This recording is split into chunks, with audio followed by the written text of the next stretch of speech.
This is problem 529 E. It's on page 223. So let's correct that.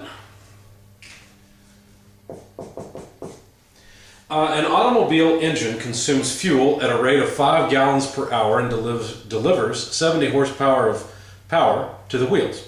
If the fuel has an energy content of 19,000 BTUs per pound mass and a density of 50 pound mass per cubic foot, determine the efficiency of this engine. Okay, so what we're given is essentially the volume flow rate of the fuel. That's 5 gallons per hour. We know the density of the fuel is 50 pound mass per cubic foot, and we know the heating value is 19,000 BTUs per pound mass, and we're supposed to find the efficiency. Now remember, efficiency, or measure of efficiency or performance, is always desired output over required input. So the desired output in this case, the efficiency is desired output. The desired output is simply the power that the engine generates. That's the desired output. That's why you buy fuel and put it in your car, is so that your car will generate power. The required input, of course, is the fuel. Now, what do you do with the fuel? Well, you take the fuel and you burn it. So for every pound you burn, you get 19,000 BTUs of thermal energy out of it. And then this efficiency basically tells you what percentage of that thermal energy actually is changed over into work.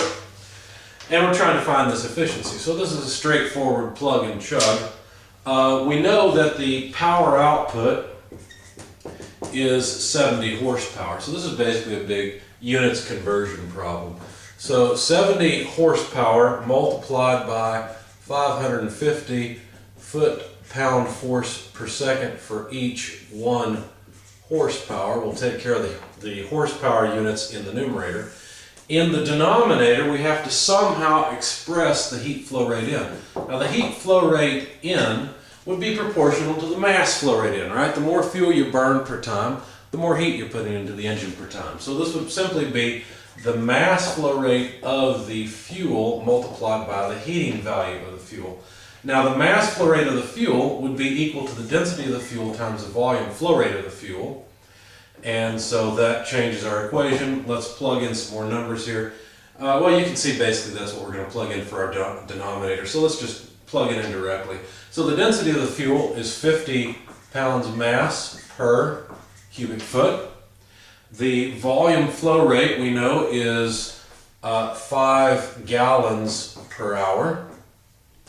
And the heating value is 19,000 BTUs per pound mass. Now let's see what manages to go away. The pound mass are gone.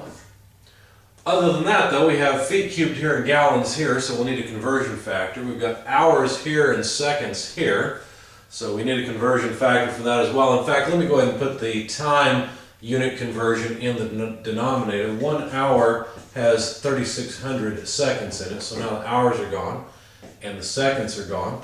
And what are we left with? Well, we've got cubic feet and gallons, and I'm out of space in the denominator, so in the numerator I'll have to put in the conversion factor there instead. So that would be 7.4805 gallons per 1 cubic foot. So the cubic feet go away, the gallons go away now. The last thing is that a foot-pound force is not the same as a BTU. I'm running out of space here, but let me see if I can fit it up here. There's 1 BTU for every 778.169. Sorry, I'm out of space here, but this should be foot-pound force per BTU. Let's cheat just a little bit. There we go. Okay. And I'm sorry, I don't need that there. I've already got it up here, don't I? There we go. So 1 BTU per 778.169 foot-pound force. So the foot-pound force goes away, the BTUs go away, and you see we end up with something that is dimensionless. All of the dimensions have canceled out, which is what we want, because thermal efficiency should be something that is dimensionless. Plug all these numbers into your calculator. It's a big mess, but you should get 0.2805, which is about 28% efficient. Now, what does that really mean? Well, that means that if you buy $1's worth of fuel, 28 cents of that dollar pushes you down the road. The other, 72 cents is wasted as waste heat. It's your contribution to heating the great outdoors, which is really not much.